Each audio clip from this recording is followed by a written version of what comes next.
তো হ্যালো ভাই বাদাস, আসসালামু আলাইকুম। তো আজকে আমি তোমাদের সাথে শেয়ার করব যে কিভাবে আমি ফ্রি ফায়ারে আসছিলাম। তো গল্পের শুরুর আগেই আমি কিছু বলতে চাই, সেটা হলো আলহামদুলিল্লাহ। আল্লাহ তাআলা আমার এই পর্যায়ে নিয়ে আসছেন, এই জন্য আমি আসছি। আমার নিজের কোনো যোগ্যতা নেই, আমার নিজের কোনো কিছুই নেই ভাই, আমার নিজের কোনো ক্রেডিট নেই। কেননা আল্লাহ তাআলা আমারে দিছেন, এই জন্য আমি পাইছি। আমায় তিনি দান করছেন, এই জন্য আমি পাইছি। আমি যে পর্যায়টায় আছি, এই পর্যায়টা আসার জন্য অনেকে আমার থেকে বেশি হার্ডওয়ার্ক করে যেতেছে, অনেকে আমার থেকে বেশি চেষ্টা করে যেতেছে। আমি যে পর্যায়ে আছি, এই পর্যায়ে আসা অনেকের কাছে স্বপ্নের মতো, স্বপ্নের মতো। তাদের স্বপ্ন এই জায়গায় আসা। তো আলহামদুলিল্লাহ। তো শুরু করা যাক আমাদের গল্পটা, তাই না ভাই? তো আমি একটা জিনিস বলি যে আমাদের যে ব্লগ পেজটা ছিল, ওইটা কোনো একটা কারণবশত আমাদের বাতিল করতে হয়েছে। কারণ আমাদের ব্লগ পেজে ফলোয়ার হলো 30,000-এর মতো হয়েছিল। যে সমস্যাটা দেখা দিচ্ছে, এটা যদি আরো বেশি ফলোয়ার বাড়ার পর দেখা দিত, তাহলে তো আমি আরো বেশি ঝামেলায় পড়ে যেতাম। তো আলহামদুলিল্লাহ, কম ফলোয়ার থাকতে থাকতে কিন্তু সমস্যাটা দেখা দিচ্ছে। এই জন্য আমরা কি করছি, নতুন একটা ব্লগ পেজ করে ফেলছি সেম নাম দিয়ে।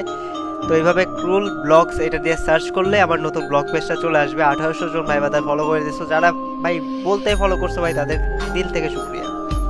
আর যারা ফলো করা নাই, ফেসবুকে যাই ভাই, এভাবে সার্চ করে একটু ফলোটা করে দিয়ে আসো, বা কমেন্ট সেকশনে আমি লিঙ্কটা দিয়ে দেবো, এখানে ক্লিক করে একটু ফলোটা করে দিও। ভালো লাগবে, তোমার ভাইয়ের ভালো লাগবে ফলো করলে।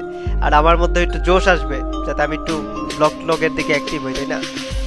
তো শুরু করা যাক, তাই না? তো সময়টা ঠিক এরকম সময়, ডিসেম্বরের সময়ের কথা বলতেছি। আজ থেকে 4 বছর আগে এই ডিসেম্বরের সময়ের কথা বলতেছি। তো আমি, উলফ আর টেকনোমনি, এই তিনজন এই গল্পের মধ্যে ইনভলভ।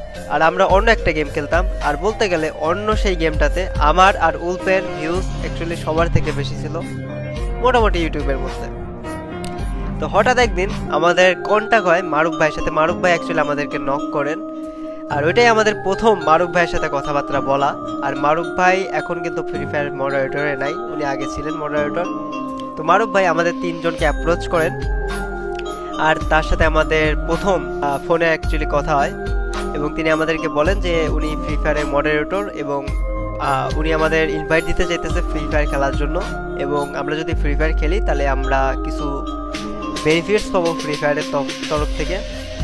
তো এই অফারটা উনি আমাদের দেন। তারপরে আমরা বলি, আচ্ছা ভাই ঠিক আছে, আমরা ভেবে চিন্তে দেখতেছি। তো আমি ও টেকনোমনি নিজেদের মধ্যে খুব ডিসকাস করলাম যে কি করা যায়। তোমরা তোমাদেরকে আমাদের জায়গায় বসাও, আমরা অন্য একটা গেম খেলতেছি। ওই গেমে আমাদের ভিউজ ইউটিউবের মধ্যে আলহামদুলিল্লাহ ভালোই। তখন অন্য একটা গেম কোম্পানি এসে আমাদেরকে প্রপোজাল দিতেছে, যদি তোমরা এই গেমটা খেলো, আর এই গেমটা খেলার পরে তোমরা কিছু সুবিধা পাবা, যেটা আমরা তোমাদের প্রোভাইড করব। কিন্তু তোমরা বর্তমানে যে গেম খেলতেছো, ওই গেমের কন্টেন্ট আর জীবনে তোমরা আপলোড করতে পারবে না। তোমরা এলে কি করতে, একটু চিন্তা ভাবনা করে বলো তো।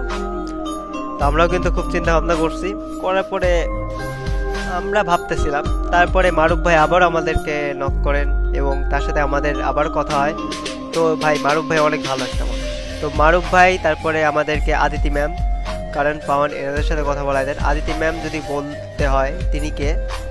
তিনি বলতে গেলে এই গোটা ফ্রি ফায়ারের মধ্যে ইন্ডিয়া, নেপাল বলো, বাংলাদেশ বলো, মডারেটর উপরে যে থাকেন না, মানে পুরা হাই লেভেলে যে থাকে না, উনি।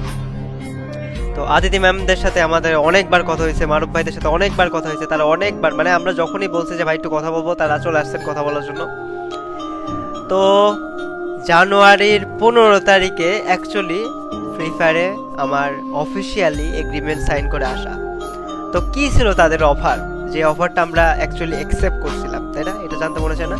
তো তাদের প্রথম যে অফার ছিল, যে পার্টনার হিসেবে আমরা মান্থলি কিছু ডায়মন্ডস পাবো ফ্রি ফায়ার থেকে, এবং গেমে আসার আগে কিছু আইটেমস আমাদের আইডিতে পাঠাই দেওয়া হবে, যেটা দিয়ে আমরা প্রমোশনাল ভিডিও কি করব, বানাতে পারবো।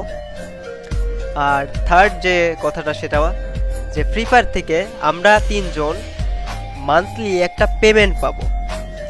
তো এই যে মান্থলি পেমেন্ট, এই পেমেন্টটা হিসাব যে যতদিন আমরা রুলস মেনটেন করে থাকবো, যতদিন ফ্রি ফায়ার থাকবে, ততদিন আমরা পেমেন্ট পাইতে থাকবো মান্থলি। এই বিষয়টা আমরা অনেক চিন্তা ভাবনা করলাম নিজেদের মধ্যে, যে চান্স অ্যাকচুয়ালি একটা নেওয়া যায়, ঠিক আছে, একটা ট্রাই দেওয়া যায় ফ্রি ফায়ারে। কেননা সরকারি একটা চাকরির মতো তারা মান্থলি একটা স্যালারি প্রোভাইড করবে, এবং আমাদের একটা টাইম দিতেছে যে 1 বছরের মধ্যে তোমরা সময় পাবা নিজেদেরকে সাজায় গুছায় নেওয়ার। তো আলহামদুলিল্লাহ আসছিলাম ভাই, আলহামদুলিল্লাহ।